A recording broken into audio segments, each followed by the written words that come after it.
It was a typical afternoon, the sun barely hanging above the horizon, when a gang of reckless bikers rolled into a quiet neighborhood. But little did they know, their thoughtless actions would stir up more than they bargained for. As they targeted a lonely welder's truck, they thought it was just another victim, a piece of junk to destroy for fun.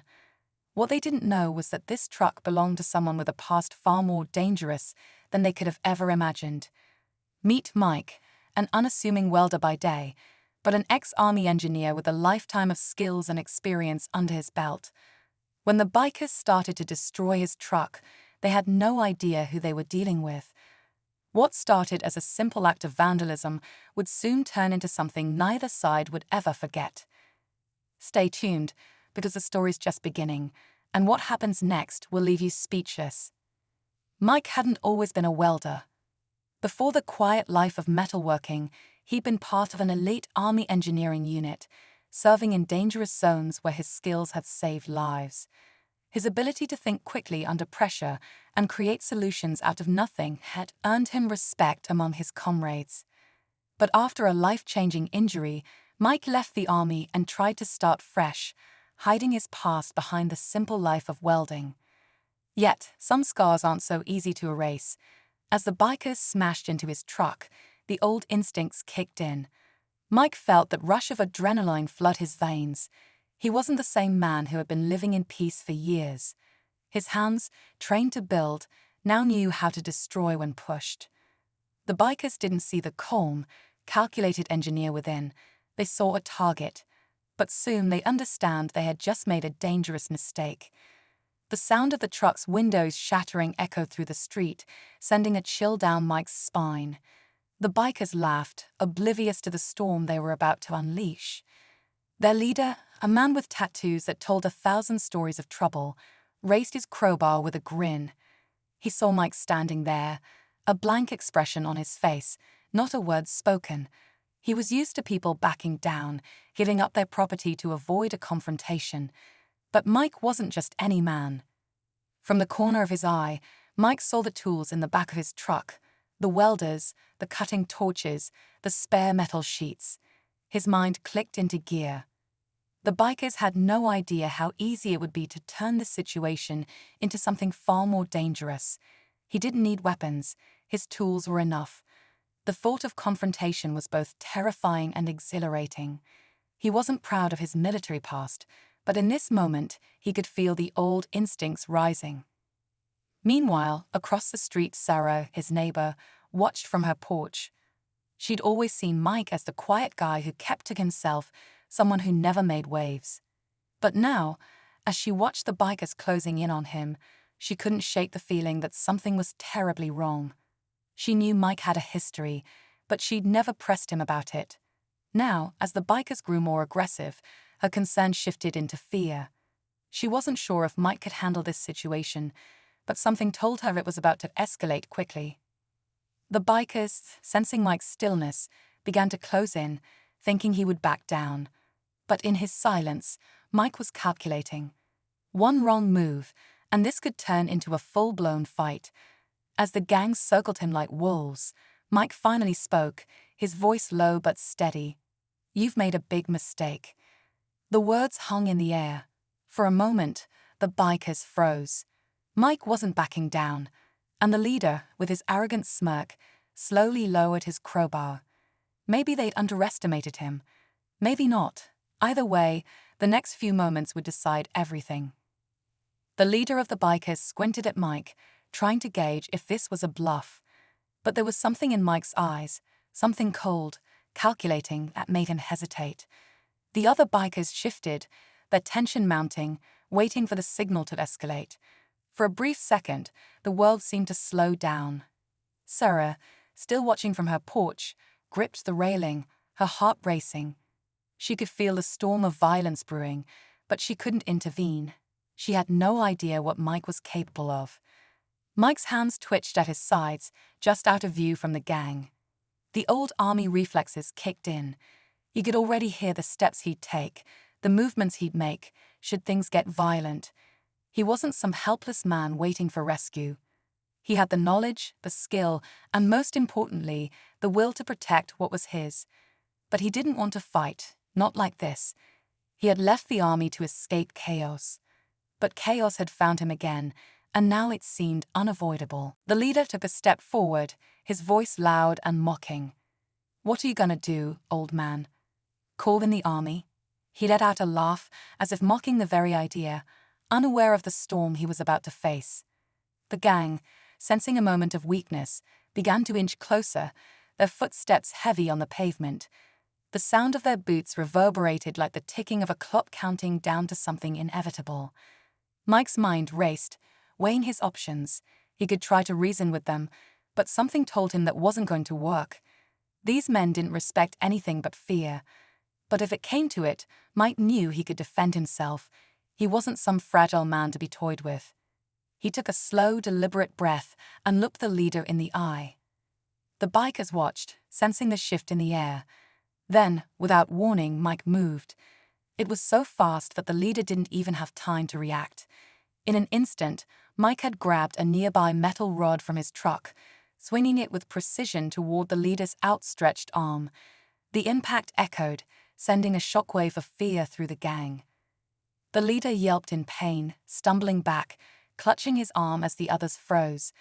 For a split second, there was silence, just the sound of labored breathing and the distant hum of a passing car.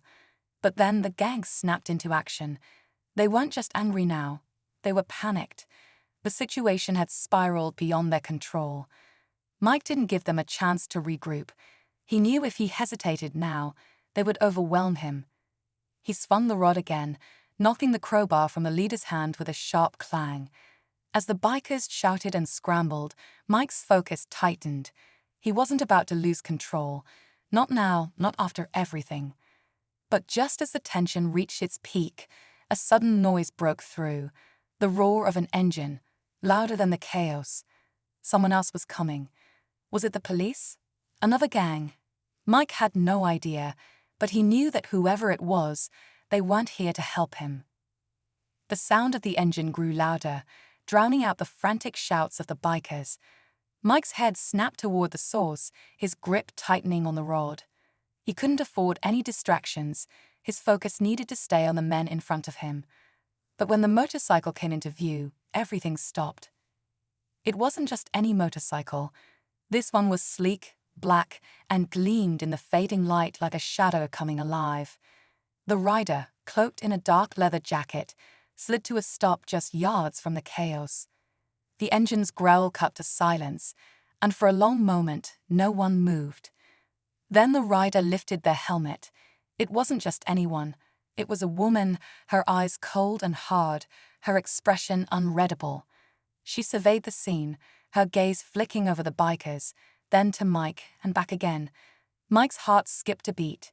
He didn't recognize her, but the confidence in her stance made it clear she was no stranger to violence. The leader of the gang, still clutching his injured arm, sneered. "You here to back them up, sweetheart?" He spat, his voice dripping with contempt. But the woman didn't respond. Instead, she swung off the bike with a fluid motion and walked toward Mike, her boots clicking against the pavement. The gang tensed, unsure whether to challenge her or step back.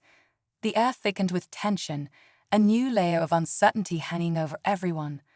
Mike had a sinking feeling in his gut. This wasn't just a random biker showing up. She was something else, someone who had the power to change everything, and he could sense it. The woman stopped just a few feet away from Mike, her eyes locking onto his. For a moment, it was as if the world around them had disappeared, just the two of them, standing in the middle of the chaos. Without warning, she spoke, her voice low but sharp. "This ends now." The words hit like a hammer, sending a shockwave through the bikers. The leader's bravado faltered, his eyes darting between the woman and Mike. He knew her. Mike could see it in the way his face twisted with fear, a quick flicker of recognition. Then, in the blink of an eye, the woman pulled something from her jacket, something metallic that glinted in the dying light. A switchblade. She flicked it open with ease, the sound of it echoing in the stillness. Mike's mind raced. Was she with the bikers? Had she come to finish what they'd started? Or was she a wild card, someone whose true intentions remained hidden, just like his own past.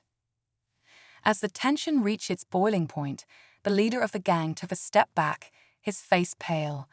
"You don't want to do this," he muttered, suddenly unsure. But the woman didn't flinch. She only raised the knife slightly, a silent warning. Mike's heart pounded in his chest. This wasn't just about protecting his truck anymore. It was about something much larger, something that had been set into motion long before this evening.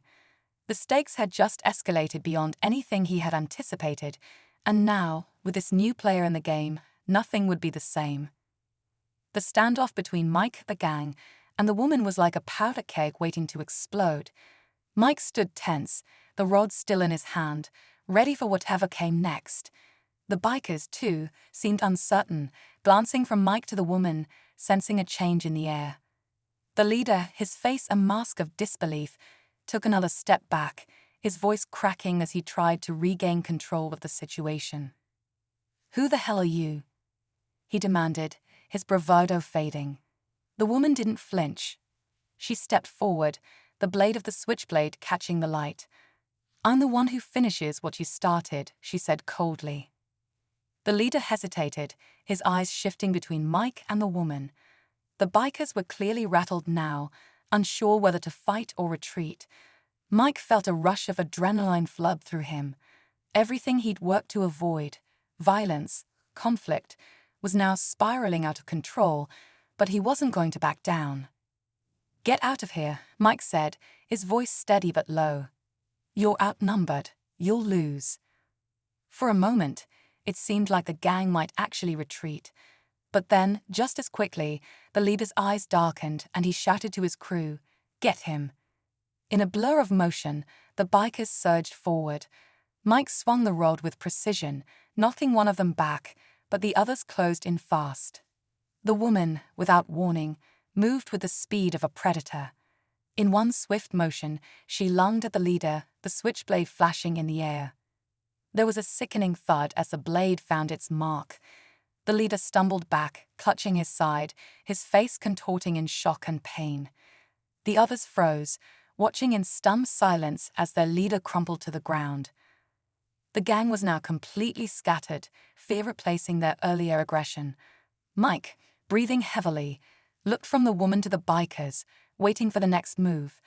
But the woman only turned, walking back to her motorcycle without a second glance. "You're lucky I'm here," she said to Mike, her voice now calm, almost matter-of-fact. "Next time, don't make it personal." She straddled the bike and revved the engine, the deep growl of it echoing in the quiet street. Mike stood there, his mind racing, still trying to process everything. Who was this woman? What was her connection to the bikers? And why had she shown up at the exact moment he needed her? There were so many questions and no answers. As the woman sped off into the night, the bikers began to retreat, their leader now writhing in pain on the ground. Mike knew they'd be back, but not today. The danger was far from over, but for now, he was safe. As he turned to head back to his truck, a sharp, unfamiliar sound caught his ear, a low, mechanical hum. He looked up, squinting as headlights appeared in the distance, approaching quickly. It wasn't another gang or the police. It was something else entirely. A black van rolled into view, stopping right in front of Mike. The door slid open, and two figures stepped out, their movements precise and coordinated. Mike's heart skipped a beat when he recognized one of them, a man in a suit, his face cold and unreadable. The same man who had been at the bar, watching him weeks ago. "Mike Matthews," the man said, his voice smooth, almost too calm. "I think we need to talk." And in that moment, Mike realized that the fight for his truck had been just the beginning. His past had come back to haunt him, and this time, it wasn't just about survival. It was about something much bigger and far more dangerous. The night had only just begun, and the real battle was yet to unfold. Mike stood frozen, the cold night air biting at his skin, as the man in the suit stepped closer. His mind raced. The woman on the motorcycle had left, but now this, an even bigger threat. He had hoped his past was buried, but it was clear now that someone had been watching him for a long time. The man in the suit didn't waste time. "We've been keeping an eye on you, Mike. It's time to come back. We need you." His voice was calm, but there was an edge of urgency beneath it. Mike's chest tightened. He'd left that life behind, but it wasn't done with him. "I'm not going back," he said, his voice firm. The man smiled, but it didn't reach his eyes. That wasn't a request. As the van's door was closed, Mike realized this was only the beginning. The bikers, just a distraction. The real battle was only starting, and there was no running from it now. He wasn't just fighting for survival anymore, he was fighting for his freedom, and this time he wasn't alone.